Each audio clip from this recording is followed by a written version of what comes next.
ಓಂ ನಾರಾಯಣಂ ಗುಣೈಃ ಸರ್ವೈರುದೀರ್ಣಂ ದೋಷವರ್ಜಿತಂ ಜ್ಞೇಯಂ ಗಮ್ಯಂ ಗುರುಂ ಶಾಪಿ ನತ್ವಾ ಸೂತ್ರಾರ್ಥಮುಚ್ಯತೆ.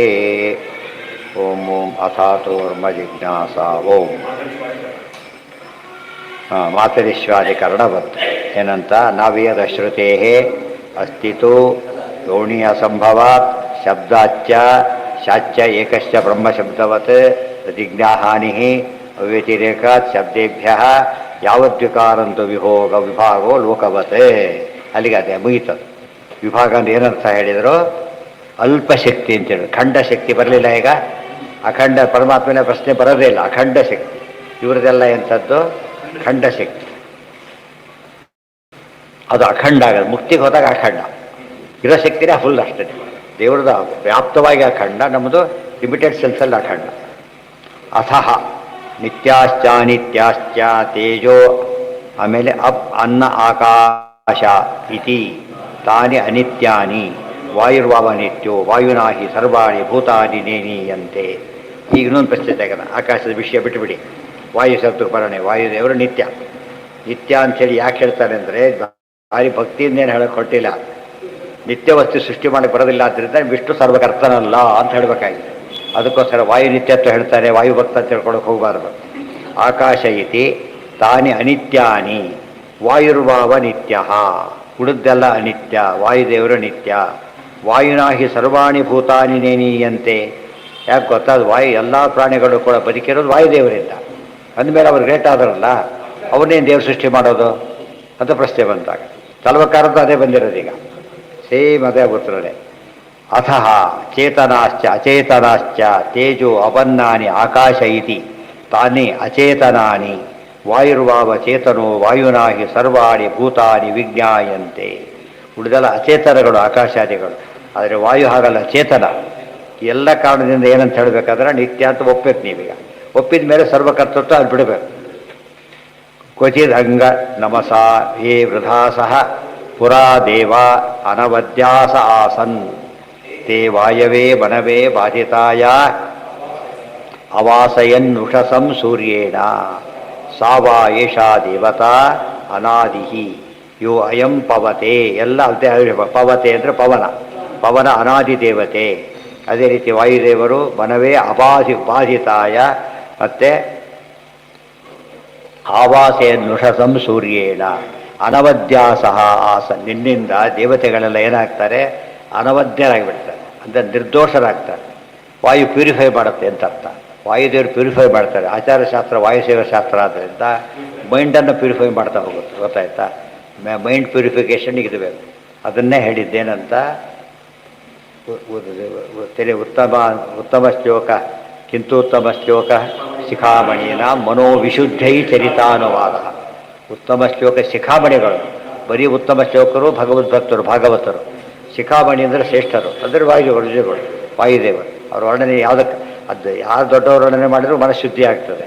ಆದರೆ ಇವರು ಮಾಡಿದ್ರೆ 100% ಆಗುತ್ತೆ. ಅದಕ್ಕೆ ಇವರು ಪ್ಯೂರಿಫೈಡು, ಆಮೇಲೆ ಪ್ಯೂರಿಫೈಯರು. ಅವ್ರ ಸ್ವಭಾವತಃ ಪ್ಯೂರಿಫೈಯರು ಅಂದರೆ ನ್ಯಾಚುರಲಿ ಪ್ಯೂರ್. ಸಾವ ಏಷಾ ದೇವತಾ ಅನಾದಿರ್ಯೋಯಂ ಪವತೆ ಇತಿ ಯಶ್ಯಾನಾದಿರ್ನ ಮಧ್ಯಂ ನಾಂತೋ ನೋದಯೋ ನಾನಿಮ್ಲೋಚಃ ಇತಿ ಇತ್ಯಾದಿ ಶ್ರುತಿಭ್ಯೋ ವಾಯೋ ಅನುತ್ಪತ್ತಿರಿತ್ಯತೋ ಪ್ರವೀತಿ. ಸೊ ಲಾಜಿಕ್ ಇದೆ, ವಾಕ್ಯ ಇದೆ. ಎಲ್ಲ ಕಾರಣದಿಂದ ವಾಯುದೇವರು ನಿತ್ಯತ್ವ ಬಂದಿದ್ದರಿಂದ ಅವರ ಸೃಷ್ಟಿ ದೇವರು ಮಾಡಲಿಕ್ಕೆ ಸಾಧ್ಯ ಇಲ್ಲ. ಆದ್ದರಿಂದ ಸರ್ವಕರ್ತೃತ್ವ ಗಾನ್ ಅಂತ ಹೇಳ್ತಾರೆ. ಅಲ್ಲ. ಓಂ ಏತೇನ ಮಾತರಿಶ್ವ ವ್ಯಾಖ್ಯಾತಃ. ಓಂ ಏತೇನ ಫಾರ್ ದಿ ಸೇಮ್ ರೀಸನ್. ಹಿಂದೆ ಹೇಳಿದ್ವಲ್ಲ, ಅದೇ ರೀಸನ್. ಅದು ಗೌಣಿ ಮಾಡಬೇಕು. ಮತ್ತು ಗೌಣಿ ಮಾಡಬೇಕು ಅಂದ್ರೆ ಏನು? ಅಮುಖ್ಯಾರ್ಥ ಹೇಳಬೇಕು ಅಂತ ಹೇಳ್ತಾರೆ. ಅದಕ್ಕೆ ಕೊಡ್ತಾರೆ. ಏತೇನ ಮುಖ್ಯ ವಾಯು ಮುಖ್ಯ ಏನಾಯ್ತು? ಮುಖ್ಯಾನುತ್ಪತ್ತಿ ವಚನೇನ. ಮುಖ್ಯ ಅನುತ್ಪತ್ತಿ ವಚನೇನ. ಅದು ಎರಡು ಭಾಗ ಇದೆ. ವಿಭಕ್ತತ್ವಾಚ ವಾಯು ಅನುತ್ಪತ್ತಿ ಶ್ರುತಿರಪಿ ವ್ಯಾಖ್ಯಾತ. ಅಲ್ಲಿ ಮುಖ್ಯ ಅಂತ ಮಾಡಿದ್ವಲ್ಲ, ಮುಖ್ಯ ನಿತ್ಯತ್ವ ಬೇರೆ, ಈ ನಿತ್ಯತ್ವ ಬೇರೆ. ಅದೇ ರೀತಿಯಲ್ಲಿ ವಾಯುದೇವ ನಿತ್ಯತ್ವ ಎಷ್ಟೇ ಹೇಳಿದರೂ ಕೂಡ ದೇವರ ನಿತ್ಯತ್ವ ಅಲ್ಲ. ಗೊತ್ತಾಯ್ತಾ? ವಿಯತ್ ಅಂತ ಹೇಳಿದಾಗ ಮಹಾಲಕ್ಷ್ಮಿ ತಗೋಬೇಕು, ಆಕಾಶಾಭಿಮಾನಿ ದೇವತಾ. ವಾಯುವನ್ನು ತಗೊಂಡು ಇವನು ತಗೊಳ್ಬೇಕು. ಸೊ ಲಕ್ಷ್ಮಿ ಮತ್ತು ವಾಯುದೇವರು ಕೂಡ ಏನಾದರೂ ಈಗ ಅವರು ಕೂಡ ಸೃಷ್ಟರಾಗ್ತಾರೆ, ಅವರಿಗೂ ಸೃಷ್ಟಿ ಇದೆ. ಆ ಸೃಷ್ಟಿ ನಮ್ಮಿ ಮಾಡೋ ಸೃಷ್ಟಿ ಅಂತೆ ಸೃಷ್ಟಿ ಅಲ್ಲ, ವ್ಯತ್ಯಾಸ ಇದೆ. ಲಕ್ಷ್ಮೀದೇವಿ ಸೃಷ್ಟಿ ಭಾರಿ ಸ್ಪೆಷಲ್, ಅದು ಪರಾಧೀನ ವಿಶೇಷ ಆವಾಪ್ತಿ. ವಾಯುದೇವರು ಹಾಗಲ್ಲ, ಅದಕ್ಕಿಂತ ನೆಕ್ಸ್ಟ್ ಅದು. ಆ ರೀತಿ ಉಳಿದವ್ರದ್ದೆಲ್ಲ ಬೇರೆ ಸೃಷ್ಟಿ ಆಗಿಬಿಡುತ್ತೆ. ನಿತ್ಯ ತ್ವಯಿ ಏನಾಯ್ತು, ವಾಯುವನುತ್ಪತ್ತಿ ಶ್ರುತಿರಪಿ ವ್ಯಾಖ್ಯಾತ. ವಾಯುವಿಗೆ ಅನುತ್ಪತ್ತಿ ಶ್ರುತಿ, ಅದು ಉತ್ಪತ್ತಿ ಇಲ್ಲ ಎಂಬ ಶ್ರುತಿಗೆ ಇದೇ ಅರ್ಥ ಇಟ್ಕೋಬೇಕು. ಮುಖ್ಯ ನಿತ್ಯತ್ವ ಅಮುಖ್ಯ ನಿತ್ಯತ್ವ ಇಟ್ಕೊಂಡಾಗ ವಾಯುದೇವರಿಗೆ ಉಳಿದ ದೇವತೆಗಳ ಅಪೇಕ್ಷೆಯ ನಿತ್ಯತ್ವ ಇದೆ, ಆದರೆ ದೇವರಂತಹ ನಿತ್ಯತ್ವ ಇಲ್ಲ. ಎಲ್ಲರೂ ಕೂಡಿಸ್ಕೊಂಡಾಗ ಅದು ಅನಿತ್ಯತ್ವ ಬಂತಲ್ಲ, ಅದರಿಂದಾಗಿ ದೇವರವ್ರ ಸ್ವಾಮಿತ್ವ ಹೊಂದಿದ್ದಾನೆ.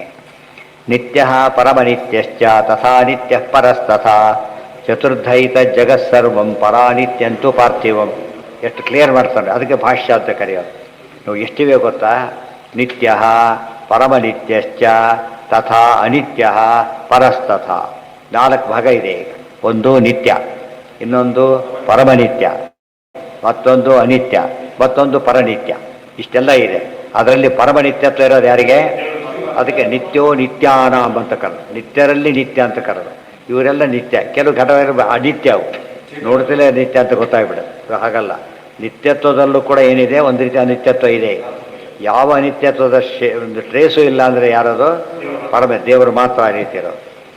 ನಿತ್ಯ ಪರಮನಿತ್ಯಶ್ಚ ತಥಾ ಅನಿತ್ಯ ಪರಸ್ತಥಾ ಚತುರ್ಧ ಏತಜ್ಜಗತ್ಸರ್ವಂ. ಜಗತ್ತಿನ 4 ವಿಧ ನಿತ್ಯತ್ವ ಇದೆ. ಪರಾನಿತ್ಯಂತೂ ಪಾರ್ಥಿವ. ಪರಾನಿತ್ಯ ಅಂದ್ರೇನು? ಇವೆಲ್ಲ ಪರಾನಿತ್ಯ ಇದೆ. ಒಡೆದು ಎದುರಿಗೆ ನಾಶ ಆಗೋಗ್ಬಿಡುತ್ತೆ.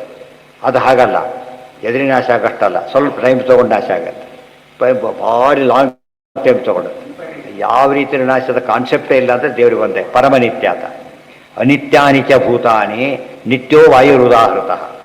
ಸೊ ನಿತ್ಯತ್ವಕ್ಕೆ ಬಂತವರು, ಆದರೆ ಪರನಿತ್ಯತ್ವ ಬರಲಿಲ್ಲ ಅವರಿಗೆ. ಪರಮನಿತ್ಯತ್ವ ಹೊಂದಿದ್ದವರಿಗೆ ದೇವರಿಗೆ ಮಾತ್ರ. ನೋಡಿ, ಅಕ್ಷರ 3 ಹೇಳಿದರು. ಜಡ ಅಕ್ಷರ ಪ್ರಕೃತಿ, ಚೇತನ ಅಕ್ಷರ ಮಹಾಲಕ್ಷ್ಮಿ, ಪರಮಾಕ್ಷರ ನಾರಾಯಣ.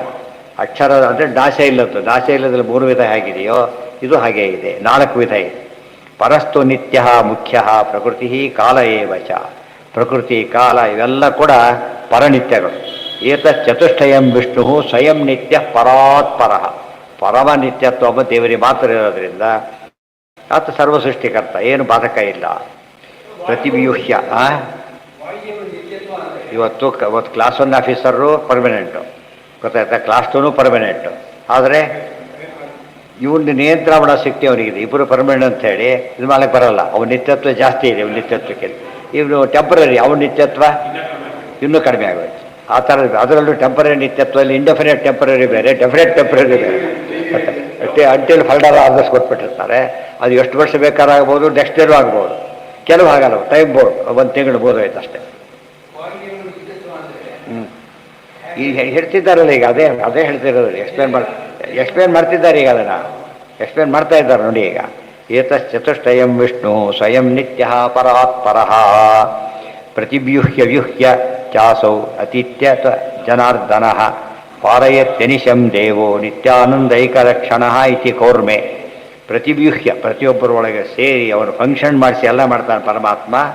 ನಿತ್ಯ ವಾಯುದೇವರಲ್ಲೂ ಪ್ರವೇಶ ಮಾಡ್ತಾನೆ ಅಂದಮೇಲೆ ಅವರಿಂದ ನಿತ್ಯ ಅಂತ ಆಯ್ತಲ್ಲ. ಈಗ ಅದಕ್ಕೆ ಎಲ್ಲರಿಗೂ ಪ್ರಾಣ ಇವರು. ಪ್ರಾಣಸ್ಯ ಪ್ರಾಣ ಪರಮಾತ್ಮ. ಪ್ರಾಣಸ್ಯ ಪ್ರಾಣ ಅಂತ ಹೇಳಲಿಲ್ಲ, ಅದೇ ಬಂತು ಯಾವುದರೊಳಗೆ?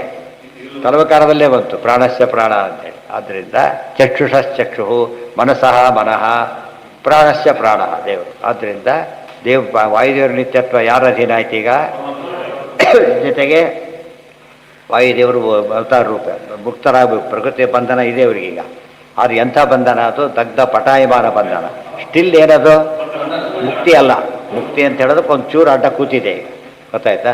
ಅದು ದೇವರಿಗೆ ಅದಿಲ್ಲ. ಲಕ್ಷ್ಮೀ ಇಬ್ಬರಿಗೂ ಇಲ್ಲ. ಅವ್ರಿಗೆ ಅಸ್ವಾತಂತ್ರ್ಯ ಮಾತ್ರ ಸೇರಿಕೊಂಡು ಇದೆಲ್ಲ ಎಲಿಮಿನೇಟ್ ಮಾಡ್ತಾ ಹೋಗ್ಬೇಕು ಒಂದೊಂದೇ. ಇದನ್ನು ಅವರು ಉಳಿಯೋದು ಒಂದೇ, ಅಸ್ವಾತಂತ್ರ್ಯ ಮಾತ್ರ ಉಳಿಯುತ್ತೆ ಮಹಾಲಕ್ಷ್ಮಿಗೆ. ಉಳಿದವರಿಗೆಲ್ಲ ಪ್ಲಸ್ ಸಮಥಿಂಗ್. ಉಳಿದವ್ರಿಗೆ ಇದೇ ಜಾಸ್ತಿ ಆಗ್ಬಿಡುತ್ತೆ ಬೇರೆ ಬೇರೆ. ಅದೇನು ಟೈಟು ಗೀಟು ಕೈ ಕಾಲು ಕಟ್ಟಿ ಜೈಲಿಗೆ ಹಾಕಿ ಬೀಗ ಹಾಕಿ ಇಡೋರು ಕಡೆ ಹೋಗಿದ್ರೆ ಹಾಗೆ ಬಂದಾರ ಎಷ್ಟು ಬಂದರೆ ಬಿಡಿಸ್ಬೇಕು ಅವ್ರಿಗೆ. ಇವ್ರಿಗೆ ಏನಿಲ್ಲ, ಜಸ್ಟ್ ಸುಮ್ಮನೆ ಕಟ್ಟಿದ್ದಾರೆ ಅಷ್ಟು, ಬೀಜ ಕಟ್ಟಿ ಹಾಕಿಲ್ಲ, ಈಗನೂ ಬಿತ್ತೋಗ್ಬಿಡೋದು ಅಷ್ಟೇ. ನೋಡೋದಕ್ಕೆ ಬಂಧನ ಇದ್ದಾಗ. ಅದಕ್ಕೆ ದಗ್ಧ ಪಟಾಯಮಾನ. ಅದು ಮುಟ್ಟಿದ್ದಷ್ಟು ಪೀಸ್ ಆಗೋದು ಪಟ, ದಗ್ಧ ಪಟ. ಸೊ ಹಾಗೆ ಒಂದು ಪಟ ಇಟ್ಟು ಸುಟ್ಟು ನೋಡಿ ಬೇಕಾದ್ರೆ ನೋಡಿ, ಹಾಗೆ ಏನು ಚೇಂಜ್ ಕಾಣಿಸಲ್ಲ. ಅದು ಅವ್ರದ್ದು ಹಾಗೆ ನಿಂತೆ ಮುಟ್ಟಿದ ದಪ್ಪತ್ತು ಬಿತ್ತೋಗ್ಬಿಡು. ದಗ್ಧ ಪಟದಂತೆ ಇರು, ಪಟಾಯಮಾನ ಅಂದ್ರೇನು, ದಗ್ಧ ಪಟದಂತೆ ಇರತಕ್ಕಂತಹ ವೈದ್ಯರಿಗಿದೆ, ವಿಘ್ನದೇಹ ಇದೆ, ದಗ್ಧ ಪಟಾಯವಾರವಾಗಿದೆ, ದೇವರಿಗೆ ಇಲ್ಲೇ ಇಲ್ಲ ಅದು. ನಿತ್ಯತ್ವ ವೇರಿ ಆಯ್ತಲ್ಲಾಗ. ಬ್ರಹ್ಮದೇವರಿದ್ದಾರೆ, ಒಂದೇ ಸರ್ತಿ ಹುಟ್ಟು ಒಂದೇ ಸರ್ತಿ ದೇಹ ಬಿಟ್ಟು ಬಿಡ್ತಾರೆ ಅಷ್ಟೇ. ಹುಡಿದವ್ರು ಎಷ್ಟು ಸರ್ತಿ ಹುಡು, ವಾಯುದೇವರಿಗೆ 3-4 ಅವತಾರಗಳಿದೆ. ಹುಡಿದವ್ರಿಗೆ ಎಷ್ಟು 84 ಲಕ್ಷ ಯೋನಿ, ಇದೆಲ್ಲ ಎಲ್ಲರಿಗೂ ಅಪ್ಲಿಕಬಲ್ ಅಲ್ಲ ಇದು. ಅವ್ರು ಎಷ್ಟು ಅನಿತ್ಯ ಆಗ್ತಾರೆ ಯೋಚನೆ ಮಾಡಿ.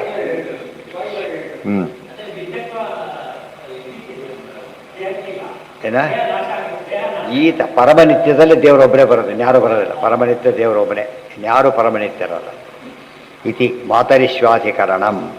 ಓಂ ಅಸಂಭವಸ್ತು ಸತಃ ಅನುಪಪತ್ತೇ. ನೆಕ್ಸ್ಟ್ ಈಗ ಇಷ್ಟೆಲ್ಲ ಪ್ರಶ್ನೆ ಮಾಡಿದಾಗ ಒಂದೊಂದೇ ಎಲ್ಲ ಆಯ್ತು ಅಂತೀಗ.